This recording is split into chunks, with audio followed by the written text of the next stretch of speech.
Hello and welcome everyone to the Marr Show. Thank you guys for joining me for another fantastic episode. And today, it's going to be a fun one as I'm going to talk about my 10 personal favorite video games of all time. As you can tell, aside from this wall of N64 games here, I have a lot of video games. Many of them I've played and quite a few that I have yet to touch, as I'm glad I have in my collection that I can play them later on whenever I have time to. But it's like there's so many games, it's like how does one person find time to play all these games? Like you see people like Metal Jesus or John Hancock and they have walls of games. It's like, how do you play all of these games at once? And even when you finally have time to like, oh boy, I'm gonna play a game I haven't played before, and then you see one title that you particularly love and you're like, yeah, we played this one for the 100th time or something.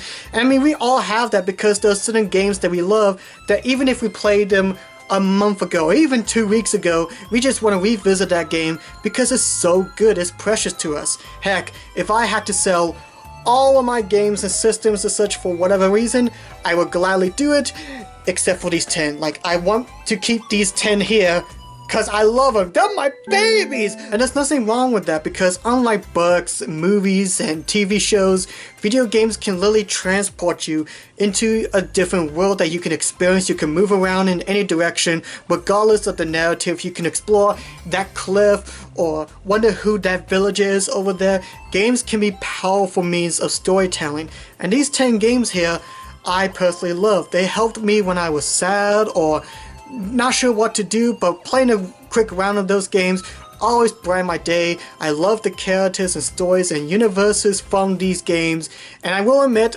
there ain't gonna be no rules here. In fact, 3 of the games I have on here are part of the same franchise, so there's no particular rules here.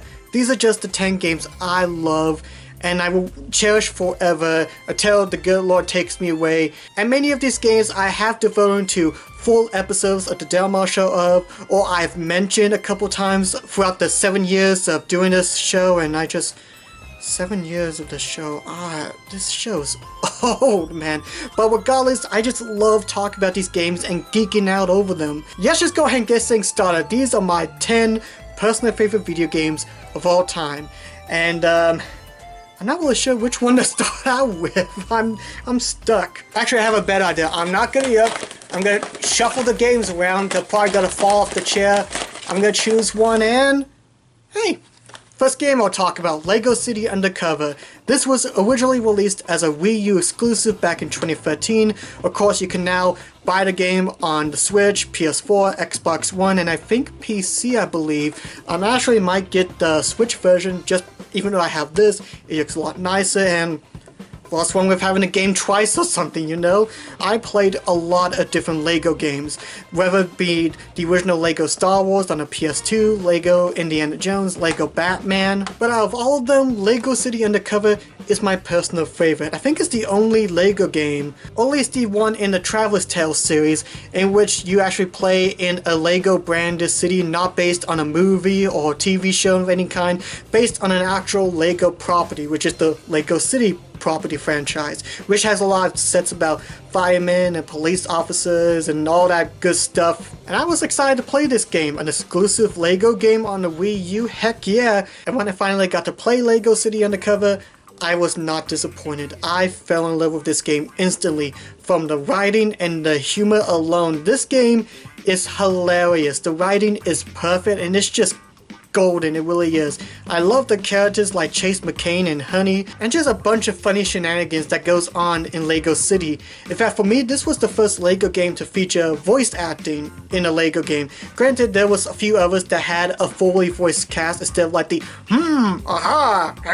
like, you know, grunts and noises. I know some people don't like the fully voiced Lego games, and people prefer like the just grunts and hump sounds as it has more personality in them, and I agree, but I think for this one it works extremely well because of the great writing and how many pokes and parodies they have on certain cop shows and movies. And for me, this was also the first LEGO game in a brand open world. I mean, we had levels that are much like regular Traveler's Tale LEGO games, but being able to explore across LEGO City Undercover, finding all the different LEGO people, golden bricks, and etc. It's a very big game. It took me like, I think 80 hours to get 100% complete all the way through. It was tedious, I will admit, but it was very rewarding at the end, as I loved the game that much. I loved the world of LEGO City, and being able to explore different parts and discover things was incredible. Being able to use the gamepad to listen to secret conversations from criminals or to find hidden footprints is a really fun thing. I really love using the gamepad doing those features. I know they implement them in the remasters in a different way, but it's just, I think that's like the highlight of owning the original Wii U version, is to feel more immersed with these ways of using the gamepad to investigate crimes and so on. I will eventually get the Switch version, as well. It was a Nintendo exclusive, so why not just get the Switch version? Plus it looks a lot more nicer, but still I'll probably end up playing this the most, as I really love the gamepad features. And granted, the only thing I don't like about the game, which we can all agree, is the long loading screens. They take forever, and that is one complaint I have. I know the remastered is a bit faster, but not by much, but that doesn't detract the fact that this is a fantastic game and it's one of my favorite LEGO games ever. And actually I'm hoping for a sequel to LEGO City Undercover, or even just a new LEGO City game. I know we have a precursor or a prequel on the 3DS, which features the events leading up to LEGO City Undercover, but I mean, I like another installment or sequel to Undercover here. It's such a good game, and I love to see them expand the world of LEGO City and have some more fun, interesting adventures with Chase McCain and all that. Since we already talked about a Wii U game, let's go ahead and mention another Wii U game, Tokyo Mirage Sessions #FE, or is it #FE? Starring FE? I'm not sure. This game was meant to be a crossover between Atlas and the Fire Emblem series. It's definitely more Shin Megami Tensei and Persona-like, with little bits and pieces of Fire Emblem mixed within it. I argue that even if you don't know anything about Shin Megami Tensei, which I have not played any of the games, or if you know little of Fire Emblem, which I've only played one game, so I'm very casual on that, you'll still enjoy the game for what it is. I love the cast and the universe that the game is. The songs in it are extremely catchy, especially the songs Give Me and Reincarnation, and I just fell in love with the universe that the game made and following these characters and their storylines as they progress throughout the games. My personal favorite character is Barry. He's just like the ultimate otaku, but he's like a teacher of some kind, and he just made me smile whenever he was on screen. He's just my favorite character overall.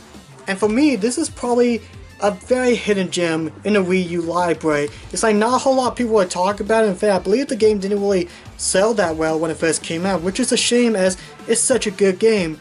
However, my hopes are very high as the game is coming over to the Nintendo Switch in January of next year.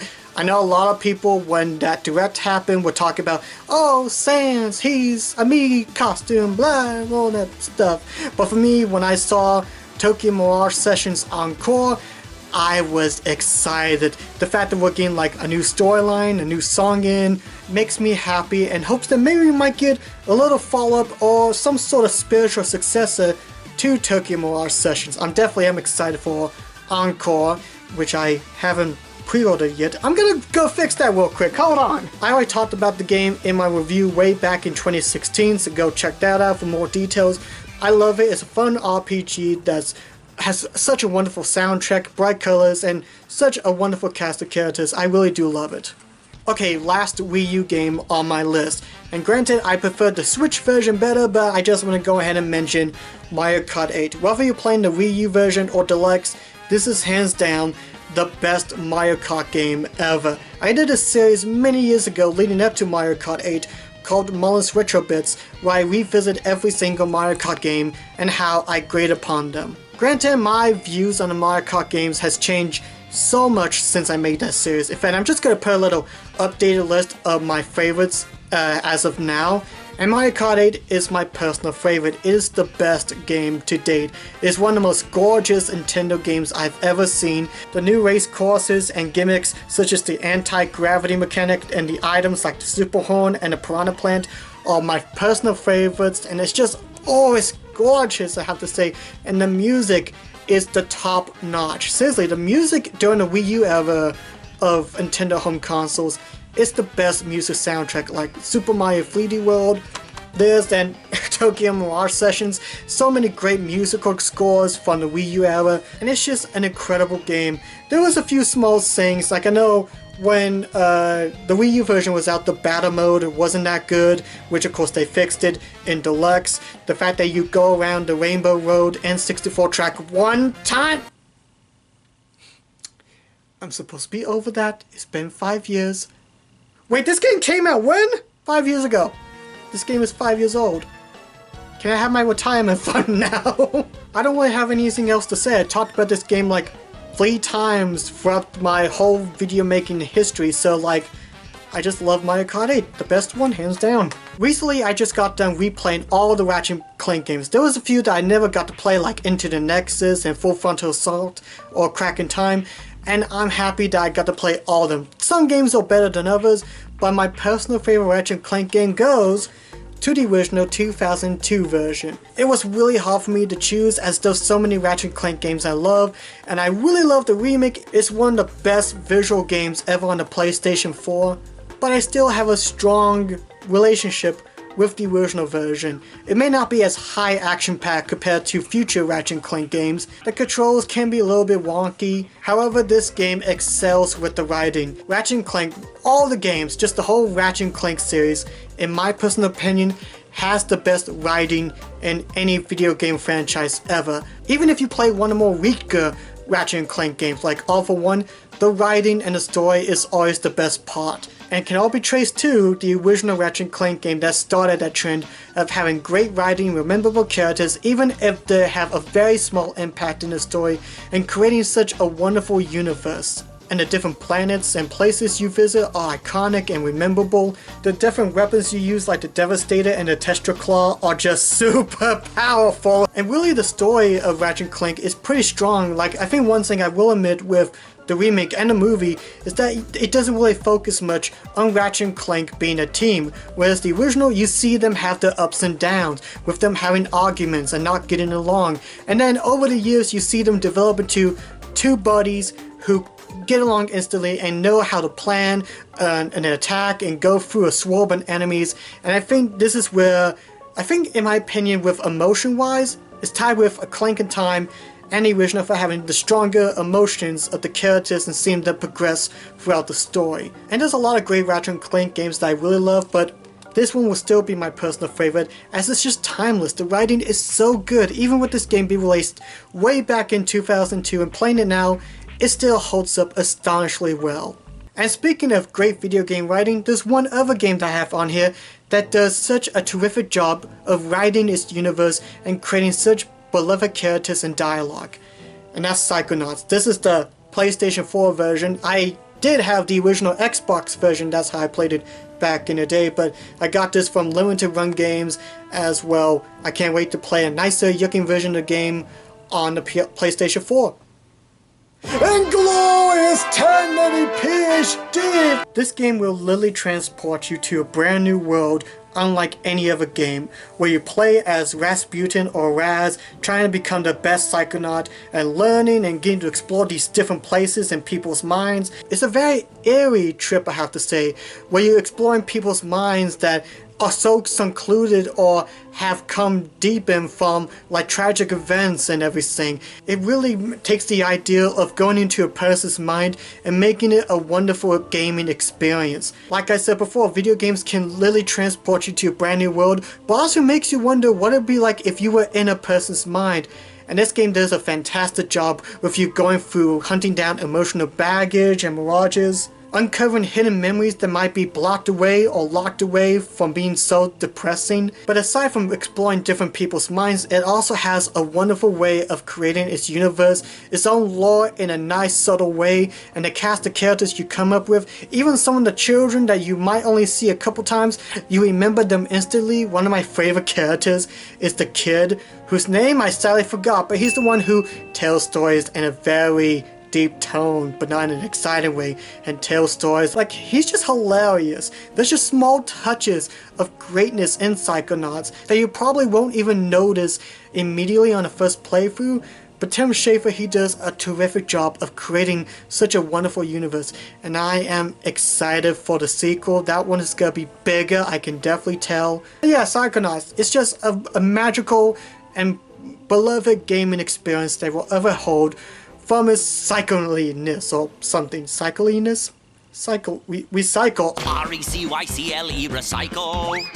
C-O-N-S-E-R-V-E, conserve. But yeah, I'll forever love Psychonauts, and I can't wait to play this pretty version on the PlayStation 4. I'm really excited. I know there was a Collector's Edition, but it didn't really look that great, so I'm happy to at least have this here. So I will admit, when it comes to Kingdom Hearts, I'm a fan, but compared to my brother, I'm not the biggest fan.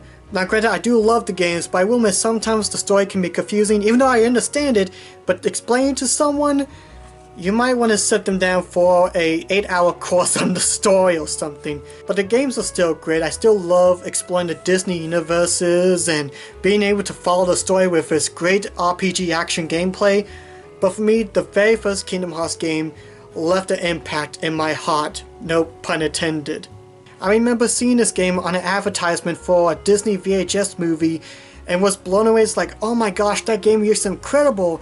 And it really was a game that opened the doorway to how big video games are and can be, and how influential they can be. Like, I really have to give more major credit to this for helping me expand my gaming horizon. But what about the actual game itself? Well, it's still really good actually.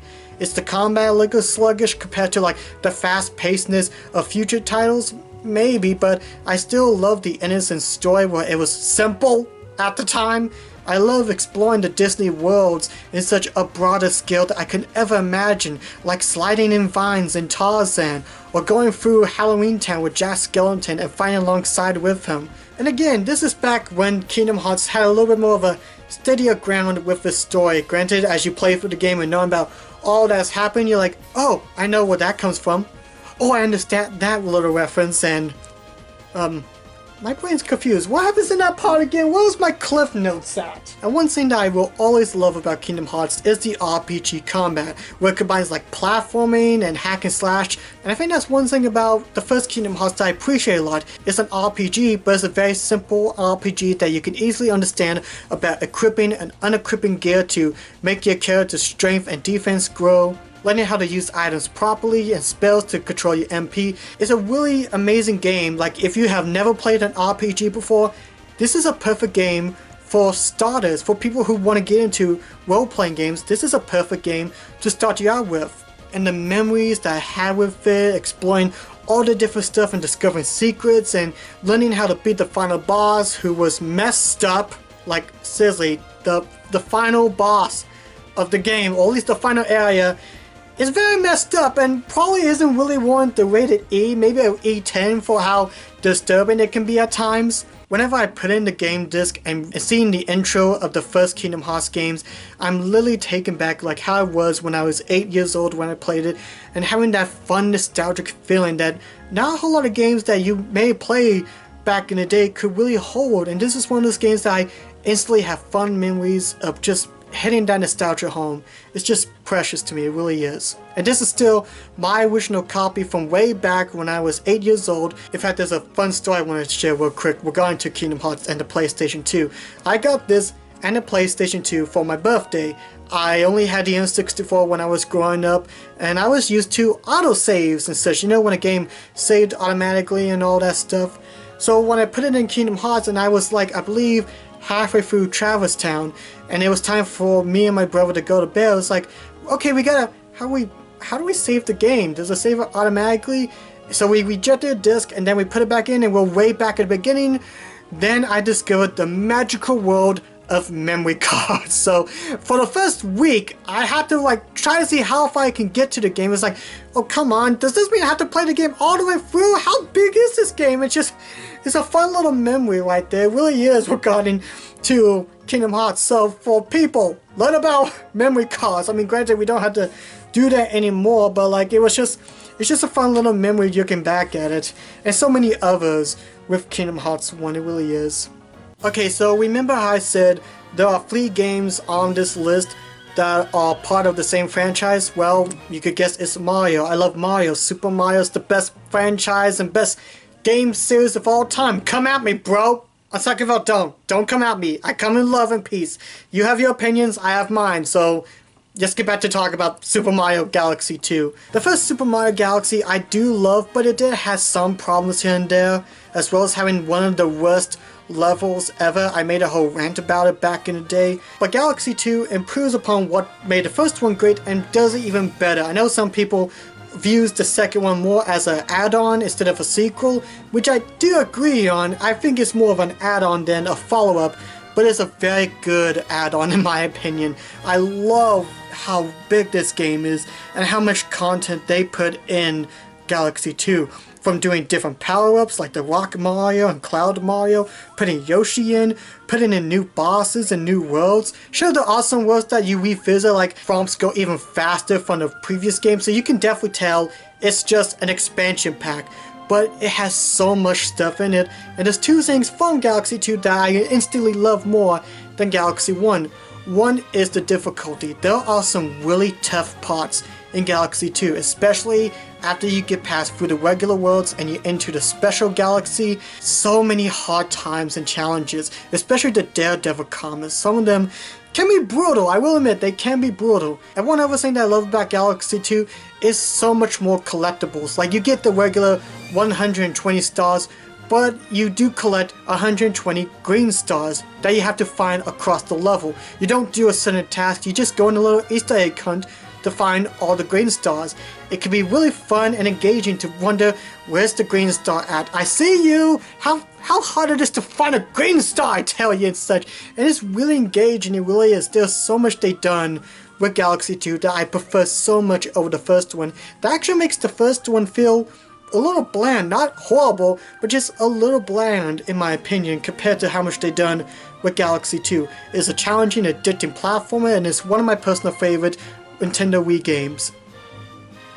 Second favorite Wii game, there's actually one more here, and this is one that I have nightmares over. Not that it's bad or anything, no, but because I mention it occasionally on the show. I haven't mentioned it a whole lot, but I mentioned it once in a blue moon, which is a shame, because it's one of my personal favorite games ever, and that's Epic Mickey. I love the Walt Disney animation side of things. Like, Disney animation has such a rich history of so many projects that were abandoned or scrapped or changed or done over. Such a rich history, so why not just put all of it in a game? Make it like a place where we forgot about these characters that we don't love anymore and have their own world. This was a game I remember being extremely excited about back in the day. When my brother showed me this Game Informer magazine, I was hyped up to the heavens. And at this point, I actually knew who Oswald was. I knew who Oswald was about a year or two before the announcement of Epic Mickey. So to see him come back into the spotlight was a dream come true. It really was. And I was so happy to see Oswald in the game and now getting more recognitions. And Epic Mickey has such a wonderful art style. It's Disney but also has a hint of Tim Burton and German perspectives and everything's so twisted and such. It is such an iconic look for it. And some of the art in Epic Mickey is pretty cool too. Some of it can be a bit harsh and horrific, I will admit. Mommy, that's scary as fudge. And the gameplay itself is pretty basic as like a platformer, but you use paint to help fix things or thin it to disappear as such. But one thing that I do love about the game, aside from like the art style and the stories and everything that I need to do for a Delmar Show episode devoted to entirely to Epic Mickey, is the playstyle matters, in which you could do good things or bad things. You can either help this person out or just go away and just let them rot in wasteland and go something. I'm not really sure how you go. There's so much I have to say about this game that I really have to save it for a Del Mar Show episode. Maybe even my final Del Mar Show episodes. Like, this is the pain on my back. Well, second pain on my back. That makes me want to go, I want to talk about this, and after that, I'm done. I'm retired. I'm going to Kentucky Fried Chicken using my new senior discount to buy all the chocolate pudding. Cause it's mine! I am an old fart! And I'm done working! But one day soon, I will talk more about this. I love it so much, it needs its own special episode along with the Power of 2 and the, where the heck is the 3DS collection? Oh yeah, the Power of Illusions, that's right. That one I keep forgetting about, but then again, not much people talk about it compared to the second, so one day soon. One day soon. Here's a game that I reviewed way back at the beginning of 2017, and that's on Legend of Zelda. Well, that is very shiny cover there. Legend of Zelda Breath of the Wild. I don't need to talk about this game much as I already devoted a whole review to it. Plus, a lot of people already knows how great the game is, yada yada yada. I do want to talk about how I'm not a huge Zelda person. I mean, I like the games. In fact, there's many Zelda games that I do love, like Wind Waker, A Link Between Worlds, and Four Sword Adventures. But I've never been the biggest Zelda fanatic. That goes to my friend Thomas. He eats, breathes, sleeps, and bathes in Zelda. I'm not sure what that meant. But when I put it in Breath of the Wild, I felt an entirely different experience I've ever had with any game. The massive scope and how big the world is. I love exploring around and discovering new things. And granted, the story isn't a big highlight. It doesn't have like a deep story in it. But for me, being able to just be in Hyrule and being able to look at a mountain and go, I can climb that, I can swim through this and all that, is just wonderful, and I just love the exploration for this game alone.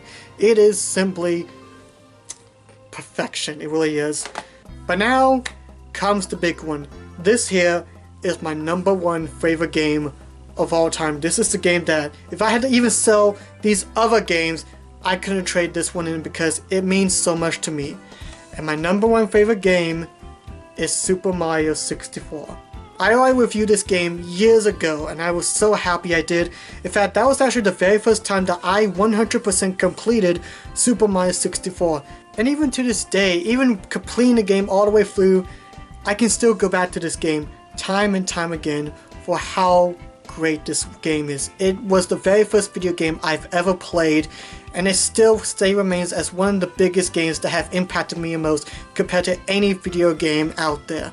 It just brings that magical awe of like being in a video game for the very first time and just re-experience the magic that it brought to me. Like every time I pop in the game and see Mario jump out of the warp pipe, I feel that special feeling was when I was young, being able to explore around a castle and figuring out all the mysteries and finding all 120 stars and beating Bowser and everything.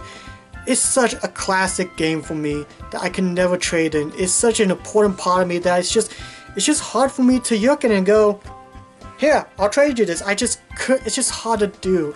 And it's just a special game that really brought the magic of what video games can do. Sadly, a lot of people nowadays, when they see news about video games, they don't see the magic of games. They just see business stuff like, oh, this game got microtransactions in it. Oh, this game's got content out for DLC. Oh, games are being the reason for gun violence. And it's a shame, because video games are more than just a means of escapism. They can save lives. They can inspire people. They can help us experience new things and see things in a different perspective. It can bring communities together and all that stuff. That's how powerful video games can be. It's not just playing a few rounds of Call of Duty, shooting stuff, and then go to work and hate the rest of the day. No, it could just be like playing Shadow of the Colossus, seeing something beautiful and artsy, and then come out feeling good about yourself, of seeing an experience that you could not do in any other medium. Video games are more than just an entertainment system. They are a special way of communicating, and well, this is getting emotional, I have to say, but yeah, Mario 64, still my favorite. I know I love Odyssey, but I will have to choose this. It may not be as big compared to Odyssey, but a game doesn't have to be super big. I can just experience a game no matter how long it could be. 4 hours, 5 hours, 10 minutes, Actually, I hope not 10 minutes. I paid $60. I want my money's worth. But still, I can replay this game over and over again and never get bored. I just love it that much. I really do. And, whew, that got a bit emotional there, but these are just amazing games that I love, that I will forever cherish in my heart. And I just thank God for allowing me to experience these wonderful sayings and just be inspired by them. But with any case, that's all the time we have for today, folks. So, if you have a batch of games or 10 games that you personally love, please put them in the comment section below and discuss why you love those games. And we can discuss and share, because video games can really change us. They can help us in dark places. And these 10 games I will forever love for those particular reasons. So let me know what your guys' favorite video games are. Thank you guys for watching this episode. God bless you. And I will see you all on the next episode of The Del Marr Show. Bye-bye!